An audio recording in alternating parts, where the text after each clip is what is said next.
Welcome to Industry Beacon, where we highlight successful and inspiring stories of the titans of various industries who are shaping the future. We take you beyond the surface, revealing the strategies, the challenges, and the human stories that make these businesses tick. Get ready to be inspired. I'm Raine Musngi. Ahead of that, here are the top business news. The Philippine Economic Zone Authority has approved 9.24 billion pesos worth of investments in the first week of August, covering 24 new and expansion projects. These include 14 in export and manufacturing, 4 in IT/BPM, and several others in facilities, eco-zone, and domestic market development.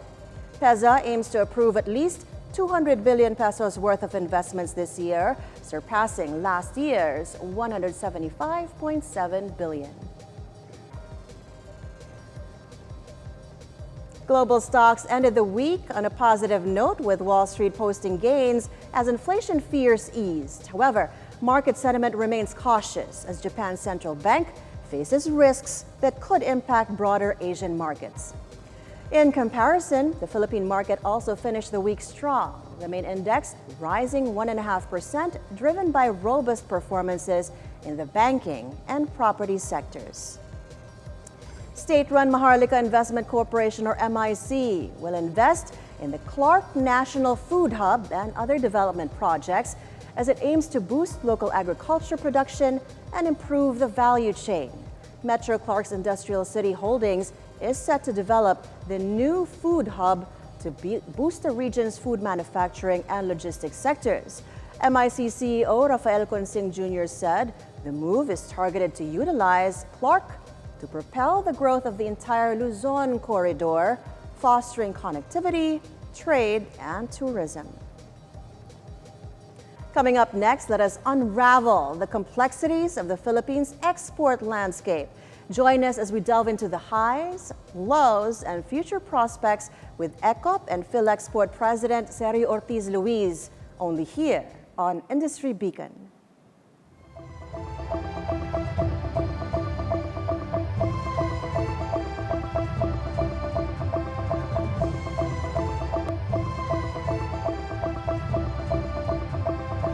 Welcome back to Industry Beacon. Today, we have the pleasure of having the Honorary Chairman of the Philippine Chamber of Commerce and Industry, or PCCI, and the President of Employers Confederation of the Philippines, or ECOP, and the Philippine Exporters Confederation, INC, or PhilExport, Mr. Sergio Ortiz-Luis, to discuss the complexities of the Philippines' export landscape. Welcome to the show, sir.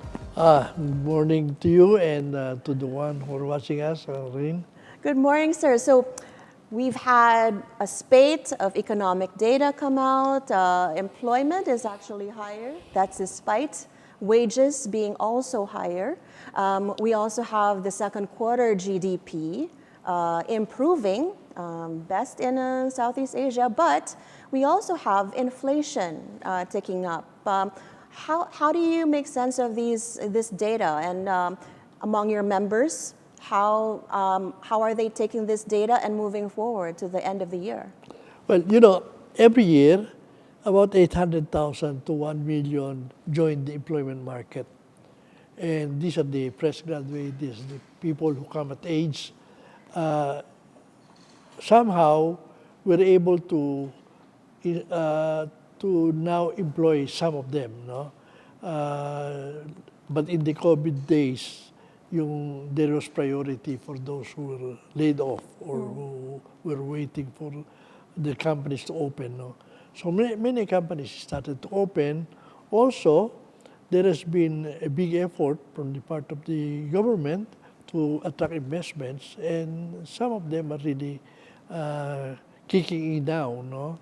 And projects in infrastructure, although delayed, many of them are beginning to come in. So the employment has been improving, no? And I think it will continue to improve because there are now projects between PSAC and private sector to create more jobs, no? Like, for instance, last Labor Day, the project jobs were joined by SM, supported by SM because SM is part of PSAC. And we had 22 job fairs in all over the country done in SM malls. And even now, it's going on. There are continuous job fairs being done in these malls, and that helps. Yeah. So we were joined like what we did in 2021 when we had the 1 million jobs which we attained. We are now targeting even the informal sectors to be able to be given by matching them properly. We are now putting up platforms also where the job fairs can be done online, and we are now joined by the manufacturing group, the construction group, the BPOs, and a lot of other associations are cooperating with us in this effort to be able to create jobs. So, of course, growth, economic growth in the Philippines has improved, but we're coming from a low base. Yes. So, meaning we still have much to catch up on, especially regionally. There is still a perspective that we are being left behind by our regional neighbors. Where is the gap coming from? Where do you think the opportunity lies that maybe we're not tapping yet? You have correctly stated we're coming from a low base, and that is why our growth rate of 6% now is leading the pack in this part in our region. Unfortunately, we are left behind by our neighbors in terms of investment, in spite of our effort of the president. Yeah, Thailand and Malaysia. Yeah, leading. Thailand, Malaysia, Vietnam as well. Vietnam, they're all leaving us behind. They're leaving us behind in terms of education. Almost, it's a given we are left behind in terms of agriculture. So these are the areas that I think we should. But most of all, my favorite topic is our MSME, who are supposed to be the backbone of the economy of any country, like what they've done in Italy and elsewhere in the world. We have not, 24 years ago, we came up with a Magna Carta for MSME. And after 10 years, to amend it, nothing happened. Yeah. Why? Central Bank just issued, compliance with the lending to SME, you can buy T-bills. So, inutil. Then we renewed it. We thought we closed in all the gaps. But unfortunately, it did not happen. Now we are amending it again. I guess it's token again. No investment of worthwhile that's big. We were hoping the two agencies that were created in the Magna Carta under DTI, the SB Corporation and the MSME Council can be helpful, but there's no funding. We are the most unbanked. Our MSME is the most unbanked sector in the whole of Asia. You know how much the lending we have done to MSME? In 2019, the figures I saw was $11 billion. You know how much Thailand gave in 2019? $270 billion. So times 20. Yes. And the years we were in 2019 is, I think, Singapore, about 60 billion something, but they have no MSME. Yeah. And above that, it will be Indonesia with 70 billion plus. So that's how, and yet we talk about MSME. These are all token, we're even setting up, again, we're passing another amendment, but 10 years from now, we will be talking about it So again. the challenge to legislators and even government agencies at the moment, as well as to private financial institutions, what would it be then? And what kind of timing would you like to see? We have to do out of the box, like what our neighbors did. You know, I heard that the numbers now, the 11 billions now after COVID, is even less than one digit. So we're not improving. We're being left behind by and we wonder why. Because we talk about MSME, and whenever we talk about SME, the answer is digitalization as if it's a solution. It's a way to do things. It's not a solution. We have to invest in MSME.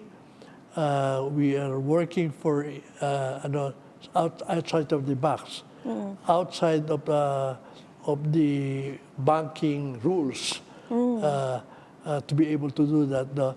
Meaning, let's say, for instance, we put capital lending.